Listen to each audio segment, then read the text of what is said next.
प्रधानमंत्री नरेंद्र मोदी आज video conferencing के माध्यम से देश भर के 508 रेलवे स्टेशनों के पुनर्विकास कार्य की रखेंगे आधारशिला। अमृत भारत रेलवे योजना के अंतर्गत 24,470 करोड़ रुपए से अधिक की लागत से स्टेशनों का किया जाएगा पुनर्विकास।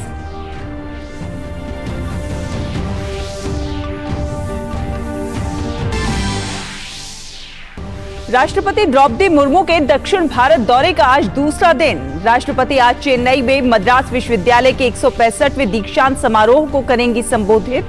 राजभवन में तमिलनाडु के विशेष रूप से कमजोर जनजातीय समूहों के सदस्यों से भी करेंगी मुलाकात। चंद्रयान 3 ने चंद्रमा की कक्षा में सफलतापूर्वक किया प्रवेश। आगामी 23 अगस्त के आसपास लैंडर ऑर्बिटर से अलग होकर चंद्रमा पर सॉफ्ट लैंडिंग का प्रयास करेगा शुरू।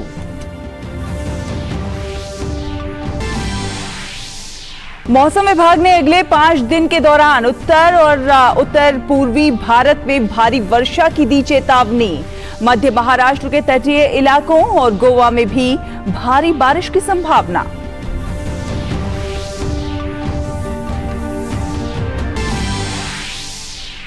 और अंतर्राष्ट्रीय खबरों में सऊदी अरब की मेजबानी में जद्दा में चल रही यूक्रेन शांति वार्ता आज भी रहेगी जारी। भारत समेत 40 से अधिक देशों के प्रतिनिधि शांति वार्ता में हैं शामिल।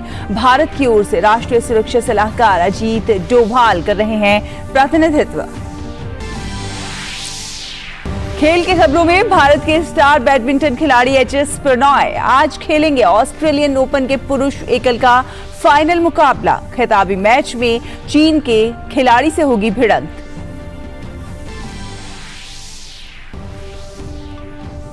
और भारतीय तीरंदाजों को विश्व चैंपियनशिप में रचा इतिहास। अदिति स्वामी और ओजस देवताले ने जीते स्वर्ण। प्रतियोगिता में भारत ने 3 गोल्ड सहित 4 पदक किए अपने नाम।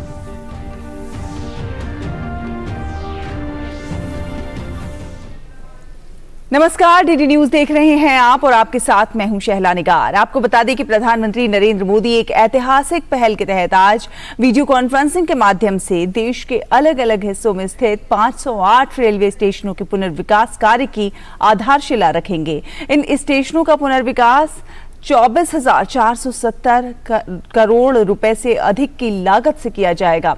शहर के दोनों किनारों को समुचित रूप से जोड़ते हुए इन स्टेशनों को सिटी सेंटर के रूप में विकसित करने के लिए मास्टर प्लान तैयार किए जा रहे हैं। भारतीय रेल देश के परिवहन ढांचे का एक ऐसा अहम हिस्सा है, या यूं कहें कि ट्रांसपोर्टर है, जिससे रोजाना 5 से 6 करोड़ लोग यात्रा करते हैं। यह विश्व के सबसे बड़े और व्यस्ततम रेलवे नेटवर्क्स में से एक है, जो देश के हजारों शहरों और नगरों को परस्पर जोड़ते हुए करोड़ों लोगों को यातायात का एक महत्वपूर्ण साधन उपलब्ध कराता है। भारत सरकार के नए भारत के स्वप्न को साकार करते हुए पिछले 9 वर्षों से भारतीय रेल के आधुनिकीकरण की प्रक्रिया चल रही है, जिसके अंतर्गत आधारभूत ढांचे, तकनीक और यात्री सुविधाओं को बेहतर बनाने के विभिन्न प्रयास किए जा रहे हैं।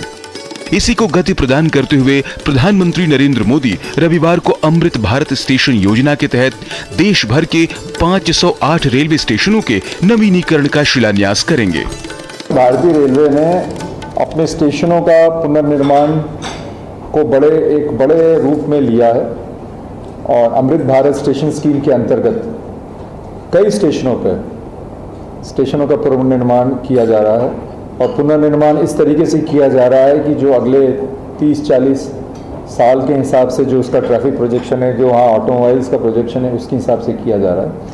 और इस कार्य को करते समय हम उस स्टेशन के, उस एरिया के इतिहास, वहाँ की संस्कृति, वहाँ की जो स्पेशलिटी है, उसको ध्यान में रखते हुए उस हिसाब से हम लोग डेवलप कर रहे हैं। अमृत भारत स्टेशन योजना के तहत बनने वाले ये सभी रेलवे स्टेशन को अगले 40 से 50 वर्षों के हिसाब से पुनर्विकसित किया जाएगा। इन सभी रेलवे स्टेशनों पर विश्व स्तरीय सुविधाएं प्रदान करने के साथ साथ मल्टी मॉडल ट्रांसपोर्ट प्रणाली को भी विकसित किया जाएगा। अमृत काल में अमृत भारत रेलवे स्टेशन योजना के तहत पूरे देश में 1309 रेलवे स्टेशनों का पुनर्विकास होना है। इसी कड़ी में फेज 1 के अंतर्गत प्रधानमंत्री 508 रेलवे स्टेशनों के पुनर्विकास की आधारशिला रखेंगे, जो उन सभी रेलवे स्टेशनों के गौरव, उसकी कला और समृद्ध सांस्कृतिक विरासत को प्रदर्शित करेंगे। इन स्टेशनों पे कार्य करने की एजेंसीज कॉन्ट्रैक्ट्स भी फाइनलाइज्ड है और कार्य इमीडिएटली शुरू किया जाएगा। और हम लोग आशा करते हैं कि आज अगले 8-9 महीने में पूरा कार्य जिसमें स्टेशन भवन का निर्माण, साथ में उसकी फिनिशिंग में भी आप लोग जानते हैं बहुत टाइम लगता है, ये पूरा हो जाए। इसमें मेन चीज़ें हैं कि स्टेशन का एक उन्नत रूप दिखेगा, चौड़े प्लेटफॉर्म्स होंगे, रूफ प्लाजा होगा, 12 मीटर का एफओबी होगा, आवागमन बहुत ही स्मूथ रहे और एक वर्ल्ड क्लास फैसिलिटी का उन लोग अनुभव कर सकें। अमृत भारत स्टेशन योजना के अंतर्गत दी जाने वाली सुविधाओं से अवांछित ढांचों को हटाकर रेलवे स्टेशन तक सुगम पहुंच बनाना, बेहतर प्रकाश व्यवस्था, खुले सर्कुलेटिंग एरिया, उन्नत पार्किंग क्षेत्र, दिव्यांगजनों के अनुकूल आधारभूत सुविधाएं, हरित और नवीनीकृत ऊर्जा का उपयोग और पर्यावरण अनुकूल इमारतें शामिल हैं। सभी स्टेशनों का सिटी सेंटरों के रूप में विकास, शहर के दोनों छोरों का एकीकरण, स्टेशन भवनों का सुधार, पुनर्विकास, आधुनिक यात्री सुविधाओं का प्रावधान, बेहतर यातायात व्यवस्था और इंटरमॉडल इंटीग्रेशन, रेल यात्रियों को मार्गदर्शन देने के लिए एक समान और सहायक सूचक चिन्ह, मास्टर प्लान में उचित संपत्ति विकास का प्रावधान, लैंडस्केपिंग, स्थानीय कला और संस्कृति के तहत नवीनीकरण किया जाएगा। पिछले कुछ वर्षों में भारतीय रेल में किस तरीके का बदलाव आया है, उसकी तस्वीर मध्य प्रदेश में रानी कमलापति रेलवे स्टेशन, कर्नाटक के बंगलुरु में sir M Visvesvaraya terminal station और गुजरात में गांधीनगर कैपिटल स्टेशन को देखकर समझा जा सकता है, जो आत्मनिर्भर होते हुए नए भारत की एक शानदार और आधुनिक तस्वीर प्रस्तुत करता है। रेल यात्रियों की सुविधा को ध्यान में रखते हुए इन सभी 508 रेलवे स्टेशन पर आधुनिक सुविधाओं के साथ साथ लिफ्ट, एस्केलेटर, कॉन्कोर्स, प्रतीक्षा कक्ष और खुदरा विक्रय क्षेत्र की सुविधा प्रदान की जाएगी। साथ ही रेल यात्रियों के आगमन एवं प्रस्थान और वाहन पार्किंग के लिए भी उचित व्यवस्था की जाएगी। Abhishek Singh, DD news, Delhi.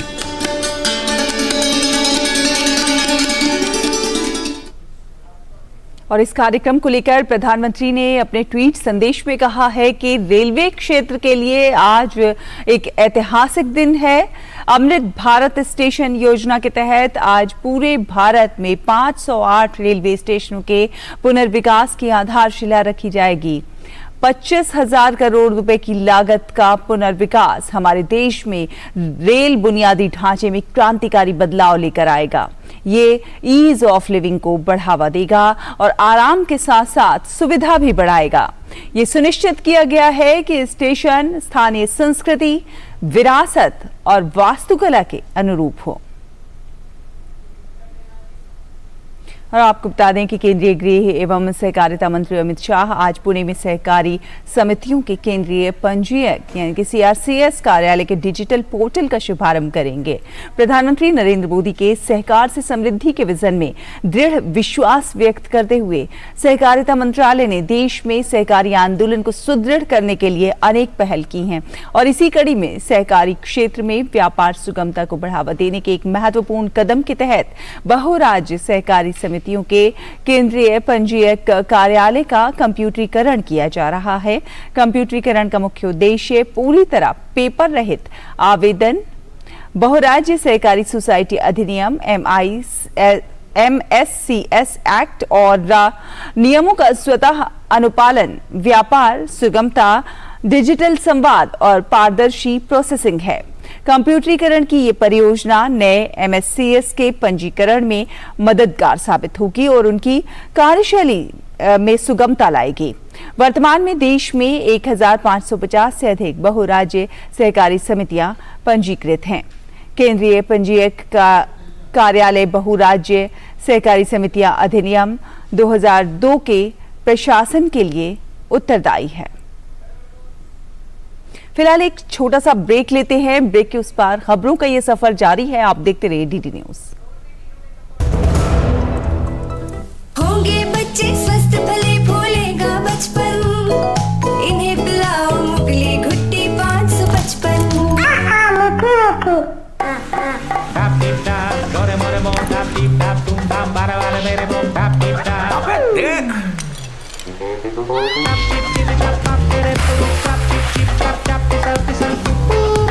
अरे बेटा बच के शाबाम बोरबम बारा मेरी बम शाम शाम टिप टाप बोरबम शाबाम बोरबम you Got to be careful.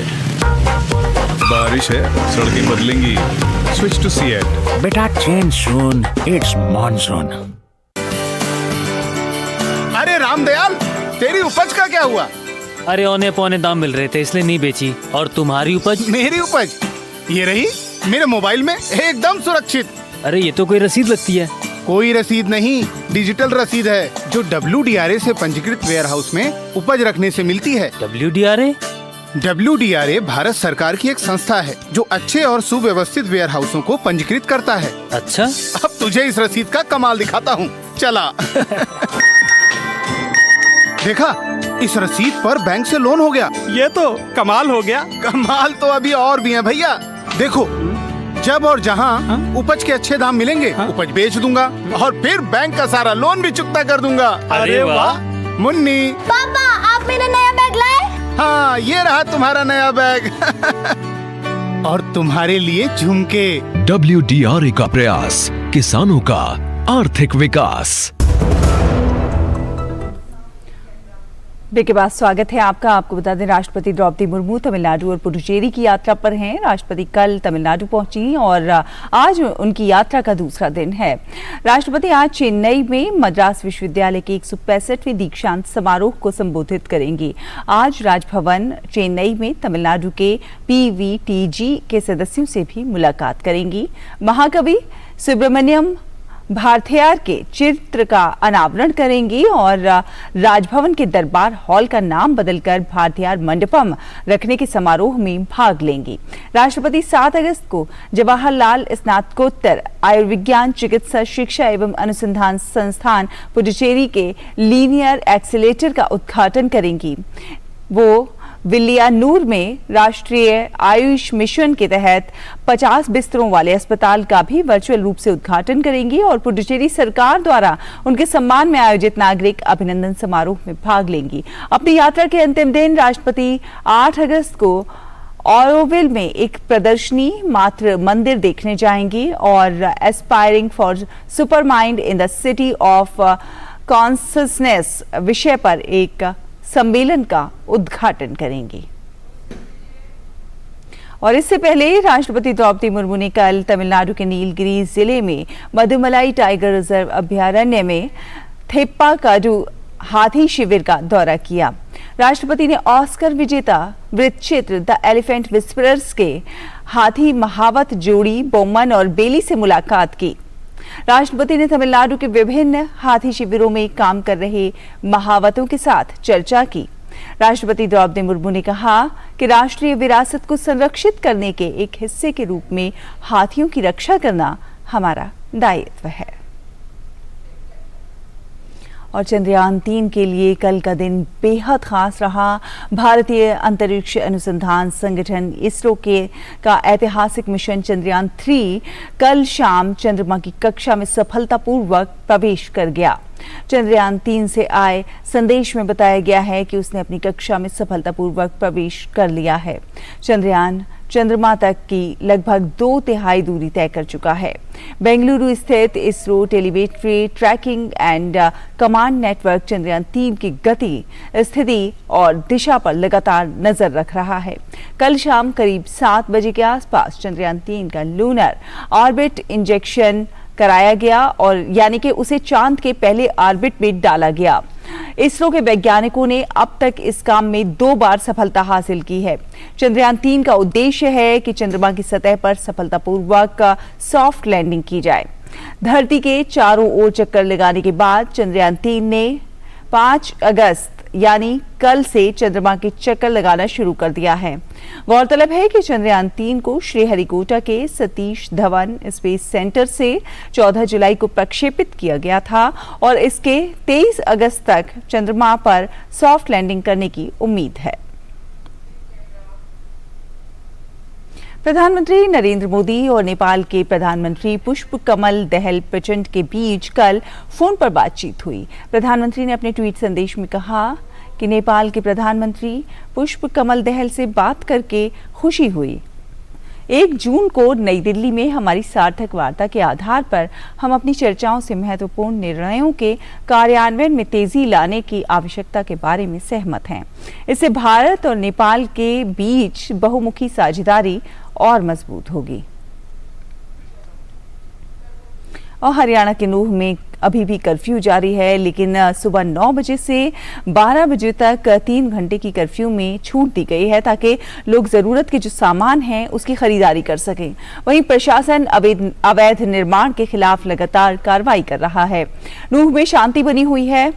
भारी मात्रा में पुलिस और अर्धसैनिक बलों के जवान वहां पर तैनात हैं। जिले में एहतियातन आगामी 8 अगस्त तक इंटरनेट बंद रहेगा। सोशल मीडिया के जरिए अफवाहों को रोकने के लिए हिंसा के बाद से ही इंटरनेट बंद है। प्रशासन ने पहले 5 अगस्त तक इंटरनेट बंद का ऐलान किया था, लेकिन अब इसकी अवधि को बढ़ाकर 8 अगस्त कर दिया गया है। और राष्ट्रीय जांच एजेंसी ने आतंकी गुट इस्लामिक स्टेट के महाराष्ट्र मॉड्यूल मामले में 6ठी गिरफ्तारी की है। एनआईए ने आकिब अतीक की आतंकी गतिविधियों को अंजाम देने के लिए आधुनिक विस्फोटक के परीक्षण में शामिल होने और 2 अन्य आतंकवादियों के छिपने का प्रबंध करने के आरोप में उसे गिरफ्तार किया है। आकिब को अन्य आरोपी जुल्फिकार अली बरोडावाला, मोहम्मद इमरान खान, मोहम्मद यूनुस साकी और अब्दुल कादिर पठान तथा अन्य संदिग्धों के साथ आतंकी संगठन आईएसआई से जुड़ी गतिविधियों को बढ़ावा देने में शामिल पाया गया है। झारखंड के गिरिडीह में यात्री बस के पलट जाने से 3 लोगों की मौत हो गई है।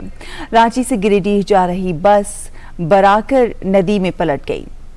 घटना में 10 से अधिक लोग घायल बताए जा रहे हैं। फिलहाल मौके पर बचाव कार्य जारी है। घटना की जानकारी मिलते ही स्थानीय लोगों के साथ पुलिस ने रेस्क्यू ऑपरेशन करना शुरू कर दिया है।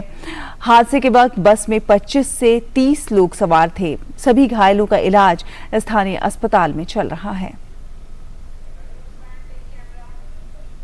फिलहाल एक और छोटे से ब्रेक के लिए रुकेंगे। ब्रेक के उस पार खबरें जारी रहेंगी। आप देखते रहिए डीडी न्यूज। होंगे बच्चे स्वस्थ भले भूलेगा बचपन, इन्हें पिलाओ मुगली घुट्टी 555।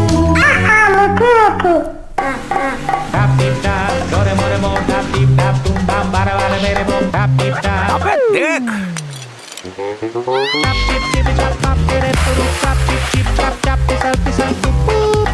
अरे बेटा बच के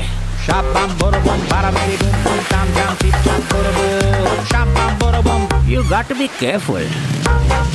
बारिश है, सड़कें बदलेंगी। Switch to CEAT. बेटा change soon. It's monsoon. Break के बाद स्वागत है आपका। आपको बता दें, जम्मू कश्मीर के राजौरी में सुरक्षा बलों को बड़ी सफलता हाथ लगी है। आतंकवादियों के साथ मुठभेड़ में सुरक्षा बलों ने एक आतंकवादी को ढेर कर दिया है। राजौरी के बरियामा इलाके में अभी भी मुठभेड़ जारी है। मुठभेड़ में भारतीय सेना के पैरा कमांडो भी शामिल हैं। भारतीय सेना ने इलाके को घेर रखा है।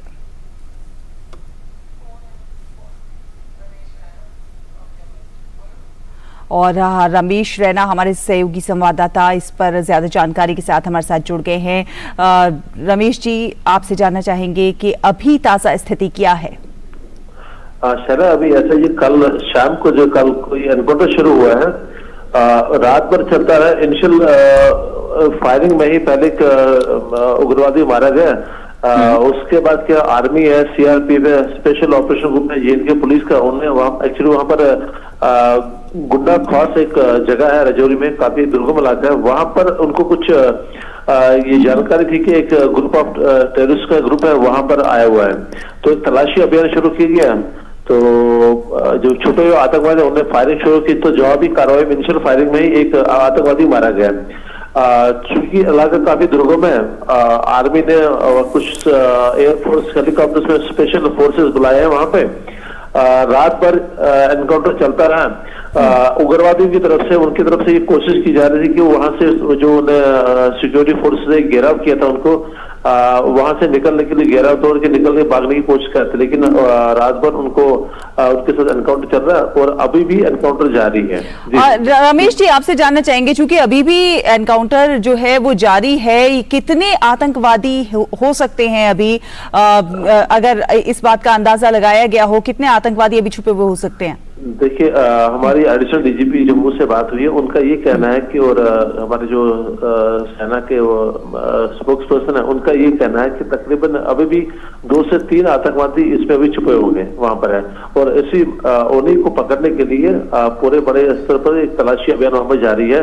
और ये भी आपको बताऊं कि रात को हमारी सेना उन्होंने वो जो क्वाडकॉप्टर्स का यूज किया, वो अनमैन्ड एरियल व्हीकल्स है उनको यूज किया। अभी वो स्निफर डॉग से उनको वहां मतलब लाया गया है ताकि वो ये पता लगा सके कि वो कहाँ छुपे हुए हैं। तो ये है एक टेररिस्ट मारा गया, ये कंफर्म है, लेकिन अभी भी ये है कि शायद 2 से 3 आतंकवादी और उस ग्रुप में थे जिनकी अभी तलाश हो रही है वहां पे। बिल्कुल, तो आप अपनी नजर बनाकर रखिए। रमेश जी, आगे आपसे फिर संपर्क करेंगे। तो ये बड़ी खबर है, सुरक्षा बलों को एक बड़ी सफलता हाथ लगी है, एक आतंकी मारा गया है और राजौरी के बरियामा इलाके में अभी ये मुठभेड़ जारी है। 2 से 3 आतंकी अभी भी छुपे हुए हो सकते हैं और उनकी तलाश जारी है, ये मुठभेड़ जारी है। आगे जो अपडेट होगी आप तक पहुंचाएंगे। फिलहाल रुक करते हैं अगली खबर का।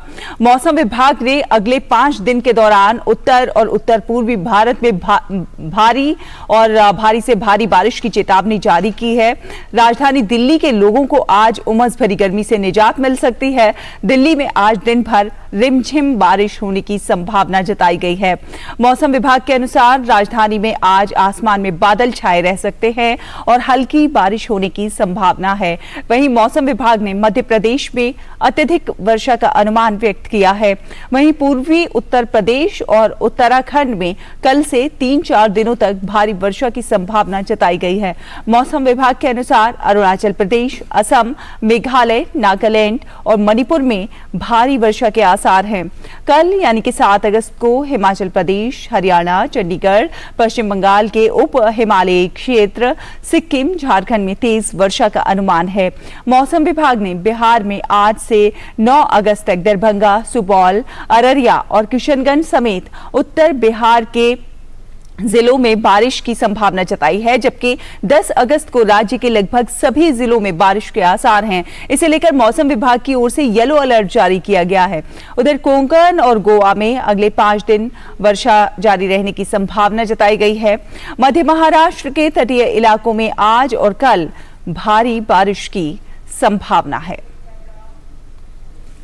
और अब बात करेंगे हमारे विशेष सेगमेंट नया कश्मीर बदलाव के 4 साल की।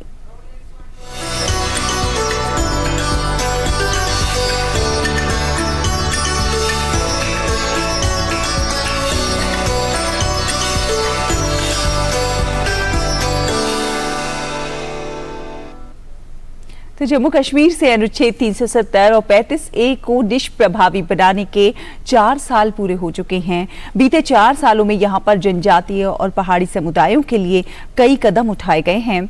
उन्हें अब दशकों से चले आ रहे भेदभाव का सामना नहीं करना पड़ रहा है, बल्कि इन्हें भी समान अधिकार मिल रहा है।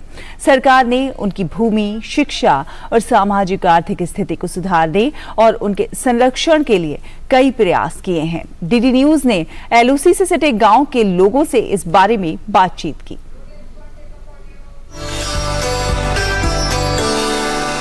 370 के बाद जम्मू कश्मीर में विकास की रफ्तार तेज हुई है, तो दूर दराज के इलाकों तक इस रफ्तार का फायदा पहुंच रहा है। यहाँ तक कि जो एलओसी के पास गांव हैं, उन्हें भी विशेष तरह के अधिकार मिले हैं। दशकों से ऐसे तबके थे जिन्हें समान अधिकार नहीं मिला था, जिन्हें जो योजनाएं आती थी उनका लाभ नहीं मिल पाता था। उसकी वजह से अब उन्हें समान अधिकार भी मिला है, सम्मान भी मिला है और विकास का लाभ भी मिल रहा है।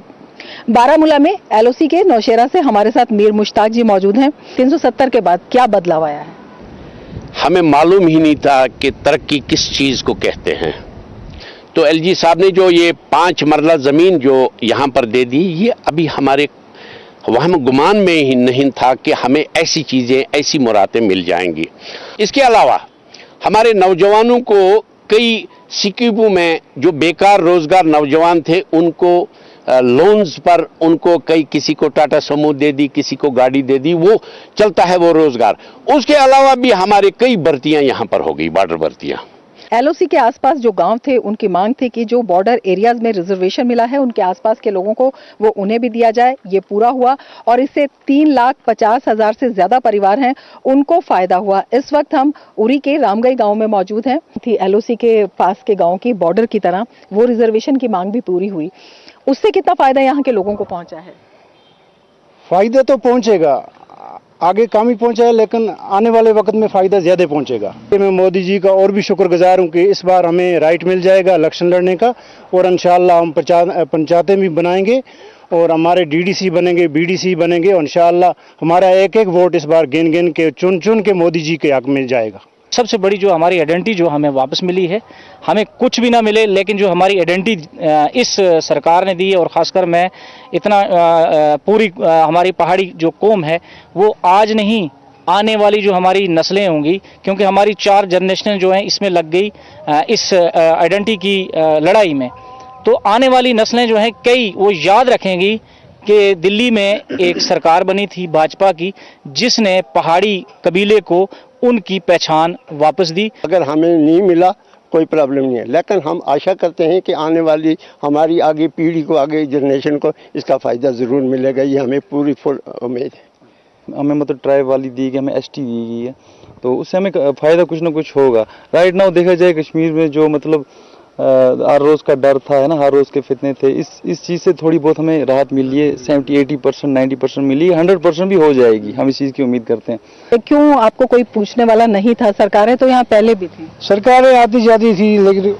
वो अपनी सरकारें थी, अपने लोगों की सरकारें, हमारी गरीबों की सरकार नहीं थी।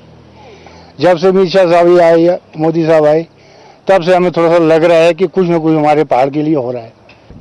तो एलओसी के बिल्कुल नज़दीक रामगई गांव से हम इस वक्त यहाँ पे स्थानीय लोगों से हमने बातचीत की, और इनका कहना है कि 370 के बाद सही रूप में आज़ादी इन्हें अब मिली है।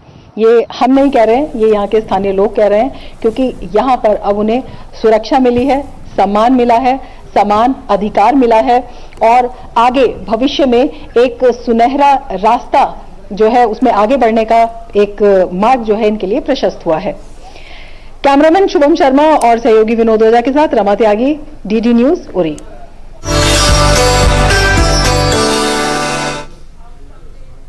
फिलहाल एक छोटा सा ब्रेक, आप देखते रहिए डीडी न्यूज। भूलेगा बचपन, इन्हें पिलाओ मुगली घुट्टी 555।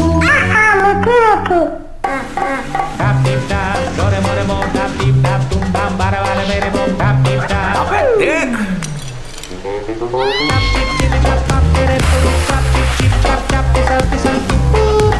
अरे बेटा बच गए।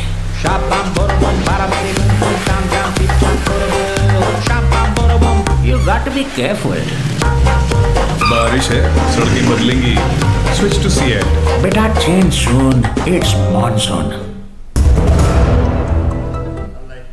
और आइए अब देखते हैं देश भर के मौसम का हाल, और आप मौसम का हाल देखिए, हमें दीजिए अनुमति। नमस्कार।